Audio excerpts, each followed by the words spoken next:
Ngewe nta rukingo ndafata ariko mfite ibintu bibiri nshaka kubabwira. Icya mbere ntinya urushinge nanga ikintu cyanjomba nubwo ryaba riho. Icyo kirumvikana. Icya kabiri nta bisobanuro bifatika isi ifite kuri runo rukingo. Ntarwo rwose nta bisobanuro bifatika ifite. Ariko ubwo kugira ngo umuntu agukingire ku gipapuro cyanditseho ngo uzirengera ingaruka z'uru rukingo. Aho rero urumva ko ari ikibazo ntabwo biba byoroshye. Ntabwo isezerano ari buriya bukwe buba bwahuruje abantu, ntabwo isezerano ari ukubambika impeta kwa pasiteri. Icyo bita gusezerana ni umuhungu n'umukobwa. Umunsi yazaga kukurambagiza akaza umunsi wa mbere, umunsi wa kane, umunsi wa gatatu akakubwira ati ndashaka kuba mama w'abana banjye. Izi nzira zawe zo gusabiriza zirapfuye, ntabwo arizo. Uramwita baba ahita yifasa yawe ko ari inzara ibigutera.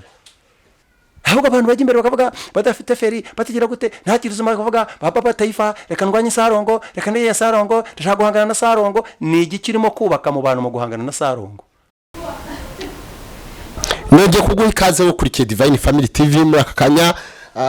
Turi muri cya kiganiro cyacu musanzwe mumenyereye hamwe n'umukozi w'Imana Etienne Karambizi. Ikiganiro navuga ngo ni igice cya gatatu tuba tuvuga ku ntambara z'amadini n'amatorero. Nyakubahwa mwarimu Karambizi, tuguhaye ikaze muri studio za Divine Family TV. Turabakiriye namwe amahoro y'Imana bane natwe kandi Imana ibaha umugisha. Ikaze mu mwaka wa 2022. Nyakubahwa mwarimu Karambizi, turi muri aka kanya abantu benshi bari bamaze igihe bakora commentaire batubwira bati mwarimu Karambizi yagiye hehe ko tutakimubona. Noneho ugasanga buri muntu wese afite impungenge yibaza ngo Karambizi aho none nta kibazo yaba aragize. Turanezerewe kuba abantu bagiye kongera kubona hano kuri ekara za Divine Family TV nkuko byari bisanzwe. Umwaka wa 2021 wawurangije neza. Umwaka wa 2021 nawurangije neza. Ubuzima ni ibisanzwe nyine nkuko abanyarwanda igice kinini kibayeho ngira ngo urabizi, ariko Imana yagize neza turaho n'amahoro. Yes, noneho rero nagira ngo dutangire ikiganiro cyacu uhereza abantu ikaze mu mwaka wa 2022 uragiza Imana ikiganiro tugiye gukora. Twongere kubashimira abantu mwese mukuriye kino kiganiro kuri Divine.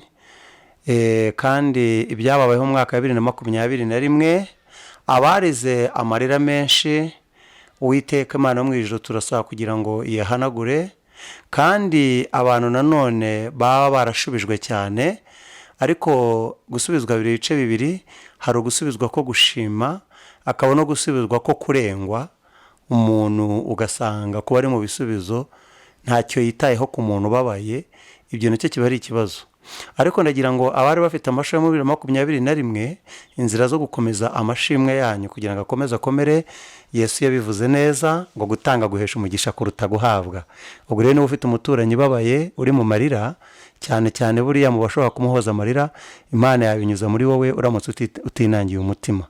Ubwo rero mu mwaka wa 2022 dutangiye, turabizi neza ko turi mu gihe cy'ibibazo, isi yose irimo guhungabana, ariko Imana yacyari mu ruhande rwacu. Imana ibaha umugisha. Reka noneho dutangire n'isengesho. Karibu. Mana nkuru, Mana igira neza, turagushimye ko mu bintu byose waremye waraturemye ukatugira abantu, kuko iyo uza kuturema turi ibiti baba baraducanyemo amakara. None uyu munsi wa none turabizi yuko uri umubyeyi turi abana, uri umuremyi turi ibiremwa, uri Imana turi abantu. Ibyo tugiye kuvugira ahangaha Uwiteka turagutume kugira ngo uzubane natwe muri kino kiganiro, kandi buri muntu wese wumva kino kiganiro kiyeho kimukura naho kimushyitsa mu izina rya Kristo Yesu. Amina. Nshuti rero ukurikiye Divine Family TV, nagira ngo nkubwire wibuke gukora subscribe, like and share. Mu gifaransa ni s'abonner, murakanda aho ngaho hatukura, kandi ntago ntimwibagirwe gukora naho ngaho hari akazogera kugira ngo igihe cyose tuzajya tuba dushyizeho amakuru ujye uhita uyabonera ku gihe. Nta mpamvu yo kugira ngo abantu baze kuguhamagara kugira ngo wabonye inkuru nshyashya iri kuri Divine Family TV no nawe bijye bikwisangira aho ngaho ube notified umenye neza cyangwa se ubone notification ikwereka yuko amakuru mashyashya yagezeho. Hanyuma rero ndi kumwe n'umukozi w'Imana mwarimu Karambizi musengera muri itorero. Ndagira ngo wongere wibutse abantu itorero urimo, ese ko amatorero muri iyi minsi ari muri parapara nyinshi cyane ko harimo amakuru avuga kugaruka kwa Yesu Kristo ndetse bakanavuga no kuby'inkingo. Wowe uhagaze ute? Ese mwaba mwarikingije cyangwa nawe uracyategereje kugira ngo umenye aho byerekera? Icyambere nari nashubije no ko abantu benshi batamerukaga, ndabizi ko naheruka kuboneka. Haba hari impamvu zigiye zinyuranye zituma umuntu ataboneka. Abandi baravuga ko ntakibyibushye nka mbere ariko ibinanura umuntu namwe murabizi, isi yacu igenda ihindagurika, ariko nyine ndaho ndamahoro kandi ndashima Imana. Abantu kubaza rero itorero umuntu asengeramo cyangwa se idini, ubushe nababwiye ko hari itandukanye ry'itorero n'idini. Ngiye rwose igipande mbarizwamo ndi umupantekote, icyo kirahagije. Abantu benshi rero bivuze Pantekote bahita bumva ADPR. Ntabwo ari byo. ADPR na Association des Églises Pantekote di Rwanda, ngira ngo aya magambo niko asobanura. Hanyuma rero mu kiganiro tugiye kuganira mu bintu bijyanye n'urukingo, reka no kubitindaho. Ngiye nta rukingo ndafata, ariko mfite ibintu bibiri nshaka kubabwira. Icyambere ntinya urushinge, nanga ikintu cyanjomba nubwo ryaba ariho. Icyo kirumvikana. Icya kabiri, nta bisobanuro bifatika isi ifite kuri runo rukingo. Ntarwo rwose, nta bisobanuro bifatika ifite. Ariko ubwo kugira ngo umuntu agukingire, ku gipapuro cyanditseho ngo uzirengera ingaruka z'uru rukingo. Aho rero urumva ko ari ikibazo, ntabwo biba byoroshye. Ariko nanone niyo dusoma igitabo cy'ibyahishuwe, muri kino gihe cy'imperuka tugomba kugira amakenga, kuko amagambo akurikire ruriya rukingo niyo yateye abantu gutinya kwikingiza. Ijambo rivuga ngo udafite icyemezo cy'uko yikingije ntazafata bisi, ntazafata indege, ntazagira gute. Amagambo batayashyiraho, abantu baba barikingije ari benshi, ariko bahise bayavuga. Aba bantu bakingira ko barimo kutwemeza ibyahishuwe ko byasohoye. Nicyo cyagiye kibitera. Gusa ngiye ntago ndikingiza, ntago ndafata urukingo. Ariko wenda igihe nikigera bikaba ngombwa bakabona ibisobanuro bihagije by'uru rukingo, ubwo nanjye nzikingiza nk'abandi bose. Ariko mu gihe batarasobanura by'uru rukingo, ntago ndikingiza. Ntago ari gihe nyine abagiye kuzakubitwa tukanafungwa tuzira ko tukikingije ni benshi. Nta mpamvu zo gutanga ikintu kidafite ibisobanuro. Uretse n'urukingo, umuntu naza agafata miliyoni akaguhereza, ntuzahite ukubita mu mufuka ngo wirukanke. Nasobanuriye miliyoni jite kandi vuye, kuko hari igihe uzakira ibintu uzi ko ari byiza bikazagukoraho mu gihe kiri imbere. Nuko niko bimeze. Yereka noneho twikomeza ikiganiro cy'amazina bayababwiye. Amazina yanjye nitwa mwarimu Karambizi Etienne. Ubwo Etienne harimo ibintu byinshi, ushatse wavuga Stefano cyangwa ukavuga Steven, byose birahura nk'uko wavuga Yakobo cyangwa ukavuga James. Hanyuma rero ku bintu bijyanye turi mu gice cya gatatu kivuga intambara mu madini. Ariko uyu munsi turiga ijambo rivuga ngo amadini arimo arisenyera, ari mu nderwamo yo kwisenyera ibyo bari barubatse. Nuvuga ngo imitima y'abantu irimo irasenyagurika, ariko hari ibintu bitatu birimo kuyisenya. Icyambere, abakristo b'abanyarwanda bagize ibyago bikomeye, bakonze gusomerwa Bibiliya aho kugira ngo bayisomere. Ibyo rero nibyo bintu byagiye bitera ingaruka cyane. Icya kabiri, navuze ko mvuga bitatu. Mu madini yo mu Rwanda, aho kwigisha Yesu Kristo nk'umwami n'umukiza, nk'uko birivuga ngo abizeye Kristo bose bakamwemera nk'umukiza ni bene so. Ariko amadini yo mu Rwanda, Rwanda ndetse ni Burundi, iryo jambo ntabwo baryemera. ADPR iravuga ati uwizera Kristo nk'umwami n'umukiza n'uwo muri ADPR gusa, ndetse nta nubwo twanagushyingira n'umugeni uvuye mu bandi bemereye Yesu Kristo nk'umwami n'umukiza. D'abord aho wamaze kugirana ikibazo n'Imana, kuko wamaze kumva yuko ukwemera kwawe ko kwemera Yesu Kristo ari we wakwihariye kwenyine, ko Kristo yaje ari we ashakisha gusa, abandi atari ko bimeze. Icyo nicyo umuntu yakwita ngo ni intambara mu madini.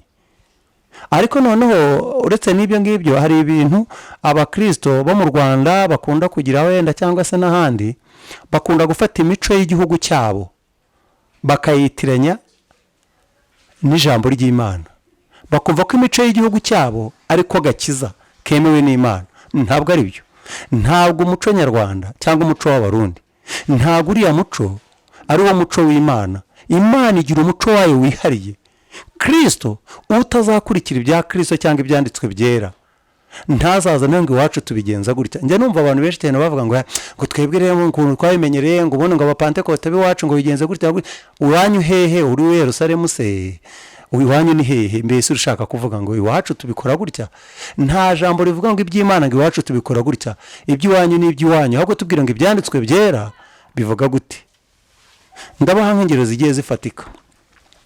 Iyo uri mu rusengero ugatega amatwi ibyo uri imbere akubwira, utwara ibyo, ariko Bibiliya ntabwo ari kwivuga. Mu gitabo cy'Abakorino muzahasome neza biriya bice byose, wenda no wasoma kuri 14 igice cya 14 kibisobanura neza. Ni ukuvuga ngo byanze bikunze ngo mugomba kubigenzuza, yaba umuhanuzi mugomba kugira gute? Kubigenzura uko byagenda kose. Uretse ko ubuhanuzi busigayeho muri kino gihe nabwo buri mu nderwamo yo kudasomerwa Bibiliya. Ndaguha urugero. Nk'umuhanuzi akaza mu rusengero, n'uwo mwako gace abantu bose baramuzi, agatangira guhagurutsa abantu bicaye mu rusengero ngo arabahanurira. Ntabwo biriya ari byo. Uzahere mu itangiriro ugere mu byahishuwe, uzasanga nta muvugabutumwa wigeze uhagurutsa umuntu umwe impersonel, umuntu umwe ngo aramuhanurira. Biriya ni amahano, ntabwo bibaho. Kuko iyo utangiye guhagurutsa abantu mu rusengero umwe umwe ugenda umuhanurira, ukabikora hagati muri rubanda, uba urimo kubaka izina ryawe, ntabwo urimo kubaka izina ry'Imana. N'urugero rufatika, wowe usanze umwana w'umusore yicariye hariya, ni umuntu mwari kubonana amateraniro yarangiye ukamubwira iby'Imana yamugutumyeho, ntabwo yigeze gutuma kumuteza abantu. Umwana wicaye hariya uramuhagurukije mu rusengero, uramubwiye ati Imana irambwiye ngo igiye kugukorera ubukwe. Umuteje ba Mukagasana, ba Nyiratebuka, ba Liliane, ba Berize bari barabuze abagabo, bagiye kumwubakaho uruzitiro. Yari yifitiye amahoro.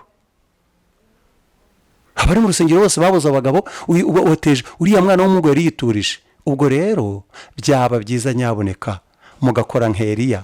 Eliya yarahagurutse aragenda ajya ibwami, abwira umwami, aramubwira ngo Imana yambwiye ngo nimutareka gukomeza gupfukamira Bayali, nta kime, nta mvura, imyaka 3 n'amezi 6. Kuki atahagaze ngo bivugire hariya ku musozi Karumeli abantu bose babyumve? Uwitwa Yesaya, uwitwa Samuel arahaguruka bucece ajya kwa Yesaya, arabanza anavuga ati ndashaka abahungu bawe ko ari 7. Wigeze umva haguruka avuga ngo somera dacane iravuze ngo yirukanye Sawuli igishyiraho Dawidi. Ibiriya bintu mubikura hehe? Oya, ntabwo ari byo. Ikintu kijya muri rusange ni uguhanurira itorero.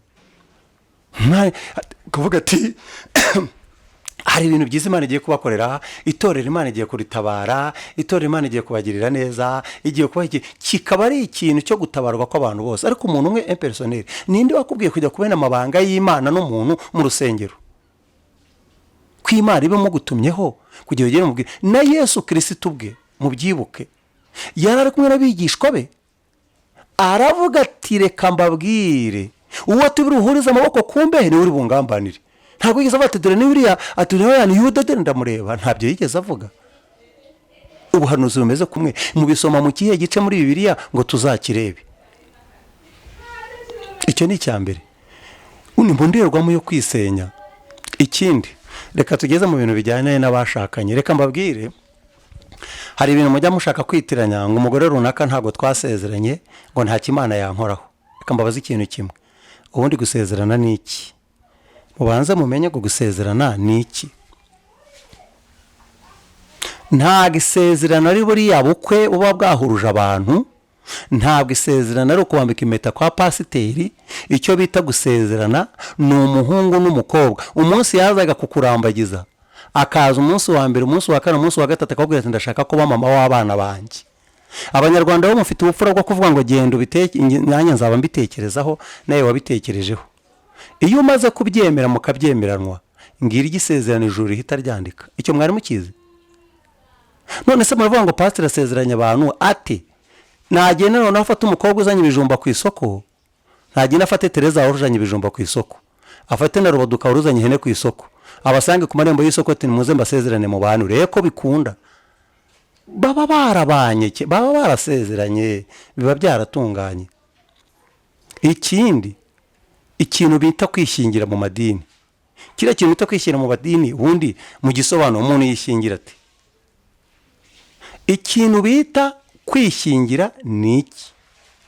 Reka mbabwire, ubundi pasiteri nta hantu na hamwe Bibiliya guhera mu itangira kugera mu byahishuwe uzasanga imuha uburenganzira bwo gusezeranya abagiye kubana. Biriya bintu ni Gatolika yabizanye, imaze kubizana tubona ni byiza, natwe turabikora kandi koko ni byiza mujye mubikora. Ariko hari abantu bagira ibikabyo. Mama wawe yagutwita amezi 9, murabizi ukuntu igise kiryana, iso nawe akurihirira amashuri, none hariya hirya haturutse mabure, araje bamuciye nk'8 cyangwa 5 cyangwa 1, ayihaye nyoko. Mama wawe igise cyaramuriye yemeye kugutanga kandi ukuntu igise kibabaza. Pasiteri nta gise kigeze kimurya, nta n'amashuri yigeze akurihirira, ariko washingiye umuhabwa n'ababyeyi, ariko warangiza ukumva harabazana ibikabyo ngo naka yasambanye. Abavuga ko naka yasambanye bafashe umukobwa bakamuhabwa, abo babikura hehe? Aho niho hava ubuyobe bwo kuvuga ngo amadini amwe namwe ngo ntabwo yasingira abantu babana. Kuki se mutabashingira? Murabasezeranya.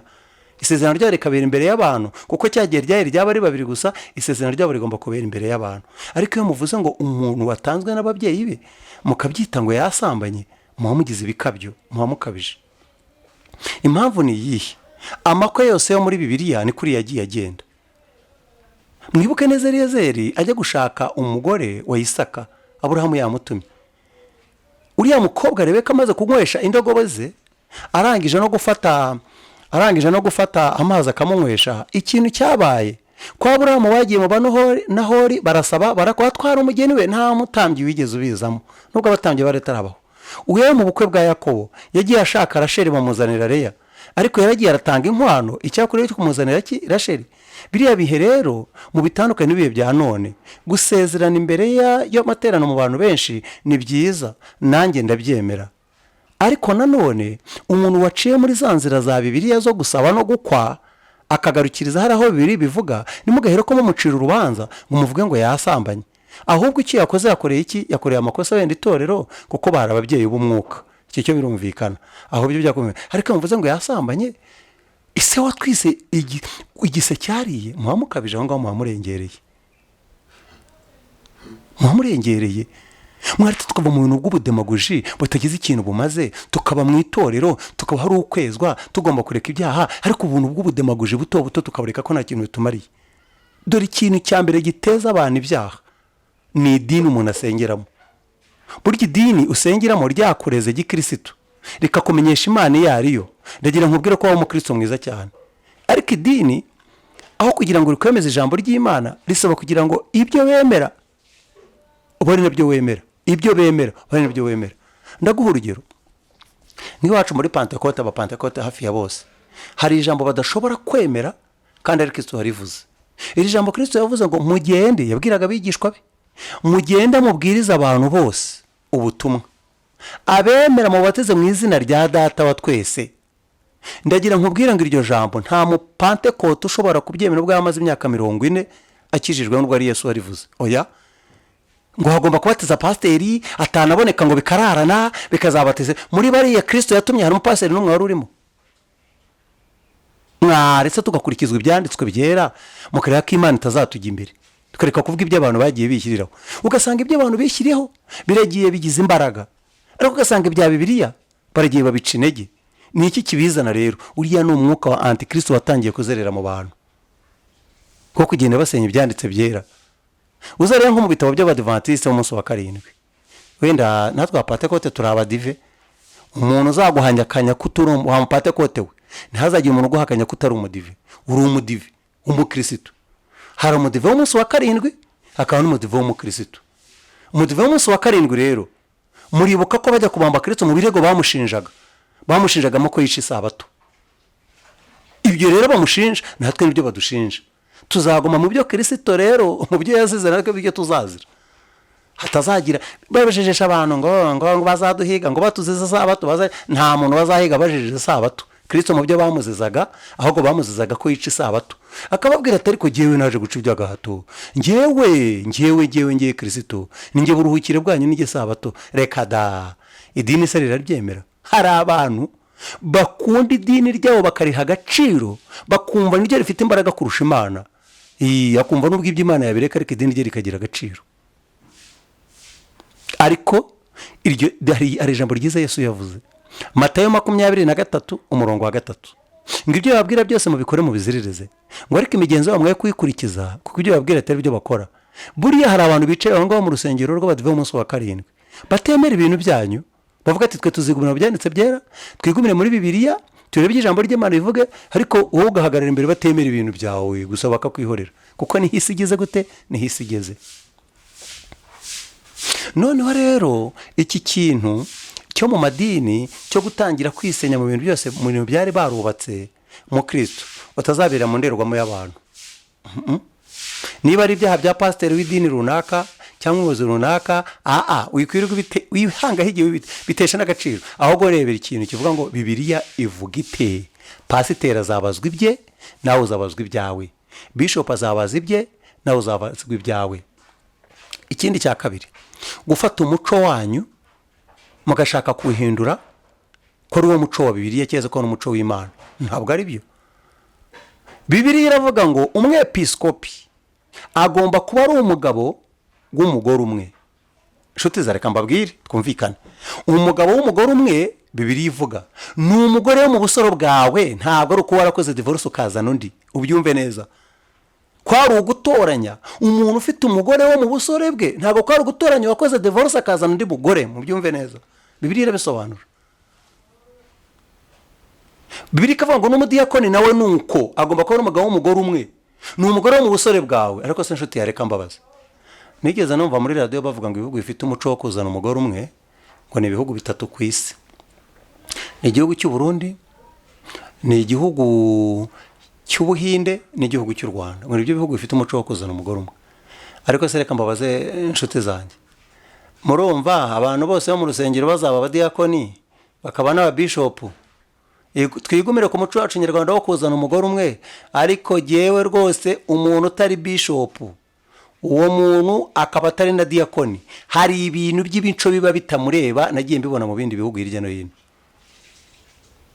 Kuko wicaye mu Rwanda n'ahandi hantu wagiye, nta bindi bintu bigeze ubona.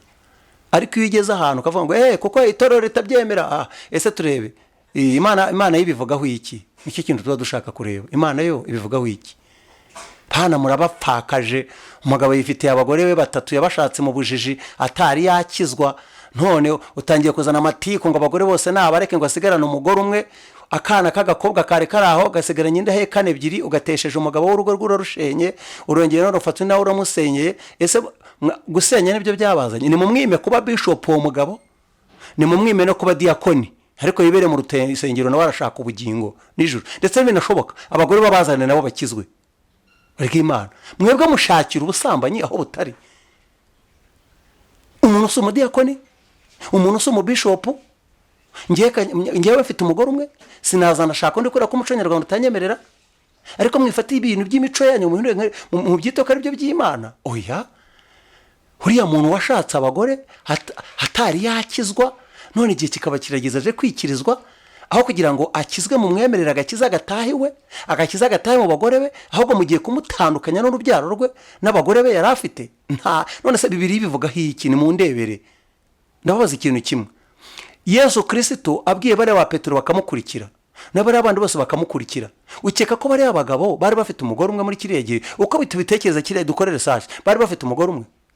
Wigeze wumva Yesu abwira ba Petero ati kunkurikira no kwirukana abagore bawe? Wigeze wumva abwira ba Zebedayo na ba Thomas na ba Andrea ngo kunkurikira no kwanga abagore bawe wari ufite? Biriya bintu by'ubudemagoje bikura imico yanyu yo gutunga umugore umwe n'imico yanjye karambizo yo gutunga umugore umwe, ni inyigumane nkanjye. ariko mwishaka guca urubanza bariya abazungu bafite imico yabo ku bijyanye n'abagore, ngo muce urubanza abantu ba South Africa, aba Kenya, aba hehe, ngo mwumve ngo abanyarwanda nimwe mufite ijuru mwenyine ngo kubera ko mushaka umugore umwe. Ntabwo ari byo, ntabwo ari byo. Ibyo biterwa rero n'iki? Biterwa nuko aho gusoma ibyanditswe byera ngo rero ngo bivuga bitya, ahubwo wowe ibyo bakwigisha bahagaze hariya imbere uhita wemera ibyo bakwemeje, ariko iby'ijambo ry'Imana rikwemeza nabyo ukagira gute? Ukabihakana. Ntabwo narimerutse hano imbere ya kamera, ariko ndabashishikariza kugira ngo byanze bikunze mujye mukurikirana runo rubuga, kuko hari ibintu byinshi cyane muzajya mugenda mwunguka. Ari gihe mwarimu Karambizi nimo kwigisha, hari n'undi muntu nawe arimo kwigisha, mujye musesengura. Ngiye na komantere zanyu hasi nzajya nzisoma ndebe ngo ibintu nigishije mwabivuzeho iki, impamvu ni iyihe. Abantu bari mu buntu bw'ubudemaguji butagize icyo bumaze, butagize icyo butanga, ukibaza aho gukurikira ubugingo, aho gukurikira gushaka kujya mu ijuru tuzabona ubugingo. Nyamara reka mbabwire, mwitonde ibi bihe turimo bitandukanye n'ibihe cyashize. Pawulo abwira Timoteyo, tumva rero Timoteyo, mwibereye mu mwuka, mwibereye mu munyenga, korari ziraririmba, ibintu bimeze neza. Atari ko Timoteyo we wibuke ko mu minsi iri imbere hazabaho ibihe birushye. Ubu se koko mubona ibihe bitaruhije? Aho impinja ziyahura zigahanuka muri etaje zikikubita hasi, umuntu akihora afite imyaka 15 ngo yanyweye umuti w'imbeba arapfa. Ukuntu darahisi igeze hirya no hino, ibintu byacitse, ibibazo by'inzara, ekonomi z'ibihugu ngo zatangiye ubu urimo urarubyigana, urarwana n'iki? Urahangana mu madini, iriya dini urimo guhangana ni umunani wa so wanyu. Urimo guhangana mu dini ni umugabane so yagusigiye. Wakwishakiye agakiza n'ubugingo ukareka abahangana bagahangana ko bibereye iwawo mu mubiri. So Imana ibaho umugisha bavuga butumwa, dore ikibazo dufite n'abatabyumva. Petero ari gihe kigeze kugera, noneho aba bagabo bigishwa ba Yesu baribaza, ariko ngewe ko naha Kacyiru, uriya akaba ataha Gikondo, ndakaba ataha Nyamirambo, ndakaba ataha Muhanga, uyu mugabo duhora tugenda nawe ataha hehe? Ariko Yesu ntabwo abashubije muri rusange, ariko abwira Petero, tumva mbabwire, inyoni zifite ibyari, ingunzu zifite imyobo, ariko umwana w'umuntu ntagira n'aho arambika igikarito hariya muri rigori, ntagira n'aho arara munsi y'iteme. Petero araza ati, yemwe basha, burya twararindagiye. Uyu mugabo burya ntacyo yibereyeho, no gupfa gukurikira gusa. Jewe rero nkurikije ubukene afite, ndegenda nisubire mu mirimo yanjye y'ubutembeyi no kudandika amatoki, nisumiye kujya kuzunguza imyenda, nibashaka pandagare za ntware, nisubiriye mu byanjye, nisubiriye kujya kuroba ku mazi ku nyanja. Ariko se nkubaze, nugerayo dore ikibazo uri buhure nacyo, yakeshe ijoro ryose uroba ntacyo uri bufate. Tegereza uzakubaza ngo nangahe ku myenda yawe n'amasuyi murimo gutembera uhebe. Ariko Yesu kuko ari umubyeyi, izi nzangano zanyu mwaragize amakavuga ati, Steven ubwo yavuye hano akajya gusengera muri Yerusalemu, yavuye muri ADPR, yaguye n'umwanzi wanyu ntazongera kumvugisha. Mubikura hehe? Harubwo yagiye kunywa warage, harubwo yagiye kunywa urumogi. Aracyemera Kristo umwami n'umukiza, kuba atagisengera iwanyu nta mugabane yari yarahagabanye, aracyari umurokore mugenzi wawe. Izo nzangano muzikura hehe? Umuntu kuva iwanyu umusengera akajya gusengera ahandi, ngo nuko hariya ngo hitwa Divine, ahandi akitwa ADPR, ahandi akitwa Methodiste, ahubwo reba aracyari umurokore, aracyari umugenzi ujya mu ijuru. Nicyo twirebera gusa, andi matiku tuyareke, kuko nta kintu azatugezaho habe namba. Petero yaramanutse rero, ahageze hagera ku mazi araroba, ijoro ryose araheba. Yesu ngo hagera aramubwira ngo cyangwa saba ni kimwe, nuko ntiza ubwato. Reka mbabwire iki kintu, abantu bari baje kwirebera amafi, ntabwo bari baje kumva agakiza. Ngo ariko babonye Yesu begera inyanja, ntabwo waba uri ku nkombe ngo ubwirize abantu bari ku nkombe, ni ngombwa ko hagarara mu mazi. Abwira Petero ati, ntiza ubwato ntihagararire mu mazi. Rahira ko ubukene burabishe kuko mwanze gutanga ubwato, mw'abantu mwe nyamara mwatanze ubwato. Yamaze kugenda, icyakozwe ni iki? Yesu yahagaze mu bwato mu nyanja atangira kuvuga ubutumwa. Ikintu gitumye abavuga butumwa batangira kugoroka ijambo ry'Imana, bakazana ibintu bitari ngombwa, bidafite n'icyo bimaze, nuko banze kuvuga ubutumwa bahagaze mu nyanja. Inyanja turabizi neza ko inyanja ari ikibazo, ariko mbere bihagarare muvuga ubutumwa abantu barafashwa. ese niba udahagaje mu nyanja basi nibura uhagaze mu bwato. Udahagaze mu nyanja ngo yemere inyanja imuzunguze avuga butumwa ari mu ya nyanja basi se nibura uhagaze mu bwato. Ko ari cyo kibazo abantu bafite. Abantu banze guhagarara mu nyanja, kandi mu nyanja nibwo uzabasha guhagarara ku nkombe. Arangije nuko Yesu amaze kuvuga ubutumwa abwira Yesu ngo fata urucundura rutere iburyo. Urucundura aho kutekereza ubimubwiye aravuga ati oya, nakesheje ijoro ryose ndoba nta kintu nigeze fata. Mama we, uzi ibintu no kubwira Yesu muri no minsi?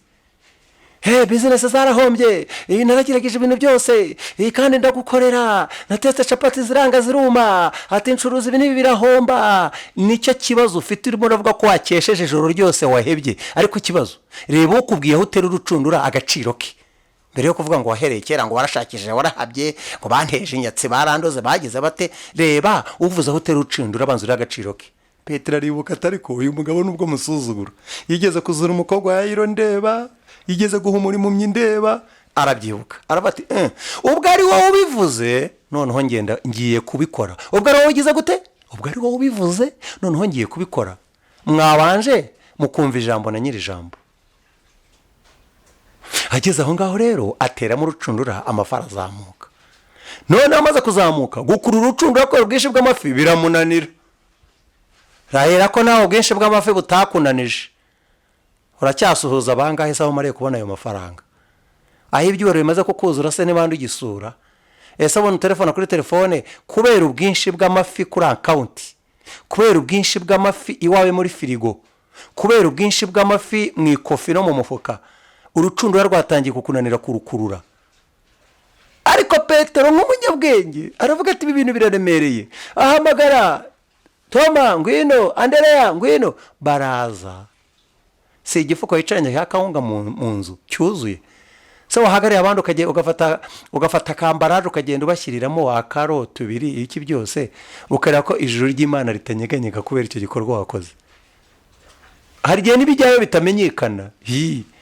Kwegazenguruka ndi umukire ukize iki se ko nta bantu bariho kubera wowe? Ubundi turi mu isi kugira ngo tubereho abandi bantu.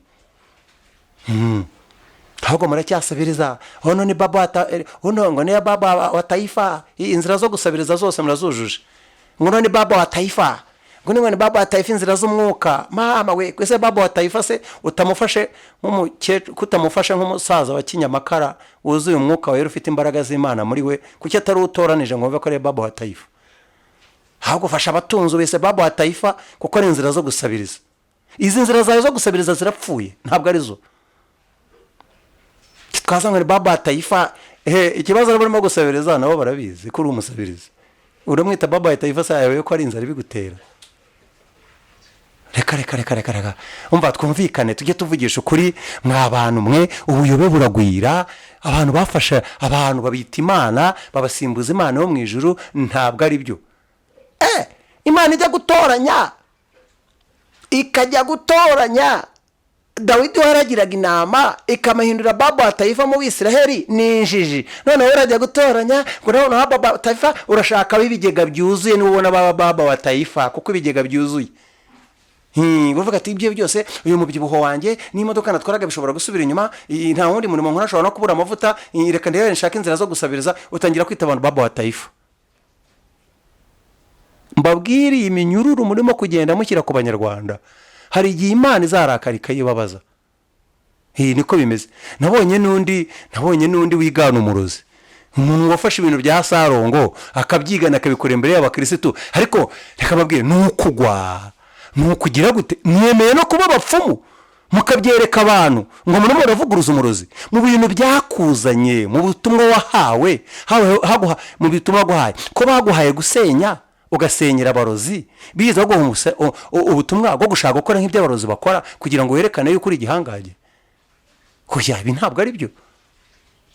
Ikibazo abantu babirimo neza ntabwo ubona nk'abantu bagacira imbere y'Imana. Ahubwo abantu bajya imbere bakavuga badafite feri batigira gute, nta kiruzuma bakavuga baba taifa, reka ndwanye Sarongo, reka ndiye Sarongo, ndashaka guhangana na Sarongo. Ni igikirimo kubaka mu bantu mu guhangana na Sarongo. Ahubwo uragira ngo nawe bakuyoboke ukigerageza gukora nk'ibya Sarongo urekana ngo n'ubufere bwa Sarongo ese nkubaza biraboneka n'ubufere bwa Sarongo ni gakiza cy'Isarongo arimo gukura mu gihe hari abandi barara basenga amajoro n'amanywa ko Sarongo yakizwa wewe ubwo wagiye kuhangana nawe no kumwongerera imbaraga zo gucisha ibindi bintu byo kuroga werekana biriya bya mbere agenda acisha ibindi ntacyo wubaka ahubwo murasenya abandi bari ku mavi baramusengera ngo barebe ko yarokoka yaba umuntu muzima n'abagiye kumusura nabo abakozi b'Imana baba bagiye guhangana nawe bagiye kuvuguruza ibyo akora ntabwo ari agakiza bagiye kumubwira no kugira gute ubwo se niba rivuga butumwa rimeze kuri ryo kujya guhangana na Sarongo aho kujya kumuhindura ngo akizwe muri ubu buryo buvuga butumwa rimo kwerekeza hehe ntaho hakashimirwa n'abakecuru mubereye ku mavi n'abantu b'abakobwa n'udusore tumubereye ku mavi tuvuga tuti rwose cyaduha Sarongo gahinduka abo niwe nemere nabo n'ijuru ryemera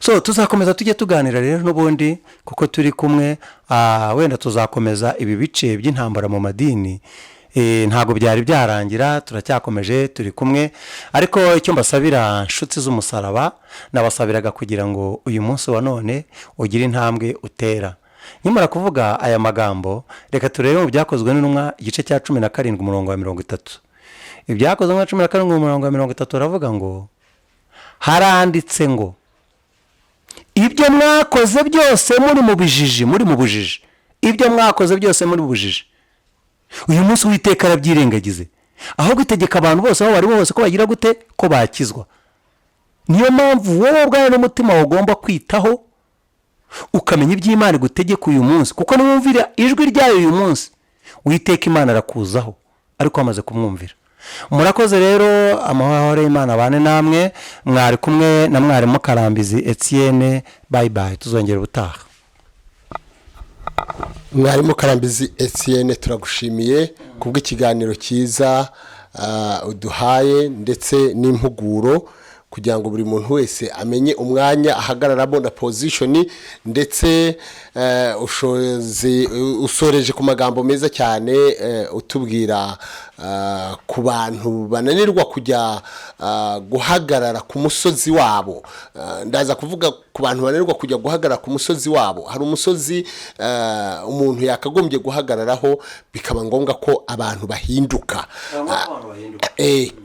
none ugasanga umuntu yataye umusozi yakabaye ahagararaho abantu bagahinduka ahubwo akigira inama yo guhagarara ku musozi wihangana umusozi wihangana tumaze kubona yuko nta rezilita ziri positive kuri sosiyete bitanga niba umuntu ari wakora ibintu bidashimwa n'Uwiteka nta mpamvu yo kugira ngo ujye kwerekana ko ibintu ari wakora ari ubufere nawe wabishobora niba umuntu yakubiswe n'inzara cyangwa se ariho ashaka amabura kindi n'inzira nta mpamvu yo kugira ngo agereranya abantu n'Imana kuko numvishije korari imwe iririmba akaririmbo kavuga ngo baba wa taifa baba wa taifa baba wa taifa uzahora uri Imana so none mu Rwanda maze iminsi mpabona amakuru akubitana cyakoze cyo wabonye ko ntago byoroshye kuko inkuba zarakubise hirya no hino bati icyo kintu abaposo bapotere barahaguruka bati ntago byakagombye kugenda uko nguko navuga ngo abantu reka bakurikirane ukuri kw'ibivugwa mu matorero nicyo kintu kizakiza izi ntambara z'amadini n'amatorero so Uwiteka Imana rero akumbera umugisha kubw'ikiganiro cyiza uduhaye gahunda yacu ndizera ko iratangiye ubwo ibyo ari byose nagira ngo uhereze n'abantu nimero ya telefone yanjye koko hari abantu baba bayikeneye nimero yanjye ni uguteranya 256 karindwi 4 36 0 iyindi nayo ni uguteranya 256 karindwi 5 94 0 44 amazina zaho ni Karambizi Odeta mufasha twashakanye. Imana ibambere umugisha. we rero ukurikiye Divine Family TV, reka nkubwire ngo wibuke gukora subscribe, like and share.